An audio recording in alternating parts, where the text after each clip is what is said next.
জয়পুরহাট পৌর শহরে বেড়েছে ডায়রিয়ার প্রকোপ। গত এক মাসে এ রোগে আক্রান্ত হয়ে হাসপাতালে ভর্তি হয়েছেন ২,৬০০ জন। শিশু ও বয়স্কদের আক্রান্তের হার বেশি। অস্বাস্থ্যকর খাবার ও পানির কারণে সংক্রমণ বাড়ছে বলে মনে করছেন চিকিৎসকেরা। আর এই নিয়ে আরও জানাতে জয়পুরহাট থেকে যুক্ত হচ্ছেন সহকর্মী আবিদুল মোমেন মুনি। হঠাৎ ডায়রিয়ার প্রকোপ কেন বেড়েছে এবং হাসপাতালের ব্যাপারে অভিযোগ এসেছে, পর্যাপ্ত ওষুধ পাওয়া যাচ্ছে না, কি বলছে কর্তৃপক্ষ?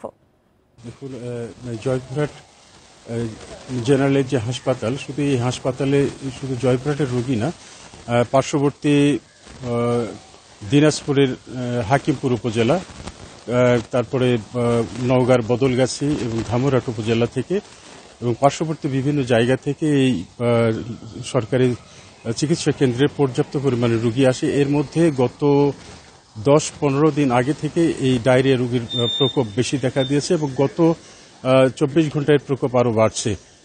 আজকে সকালে খোঁজ নিয়ে দেখেছি, আজকে সকালে প্রায় 117 জন রোগী গত সন্ধ্যা থেকে এ পর্যন্ত ভর্তি হয়েছে।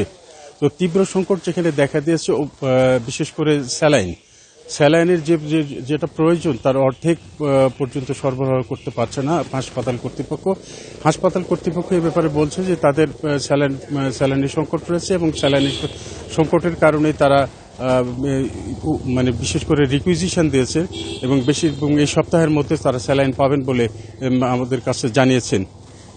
এছাড়া যে বিশেষ করে ডায়রিয়া রোগের যে কারণ, এই কারণ যে অনুসন্ধান করে যার এখন পর্যন্ত কোনো কিন্তু তথ্য পায়নি।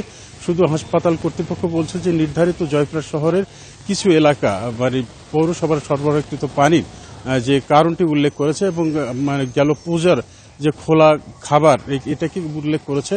কিন্তু এর সাথে শুধু জয়পুরহাটের পানি নয়, এখানে আশেপাশের বিভিন্ন জেলা থেকেও কিন্তু এখানে রোগী আসছে। সেখানে দেখা যাচ্ছে শুধু পানিবাহিত রোগের কারণেই এই ডায়রিয়ার প্রকোপ বাড়ছে এবং এ নিয়ে বিশেষ করে শিশু এবং বৃদ্ধরা বেশি আক্রান্ত হচ্ছেন।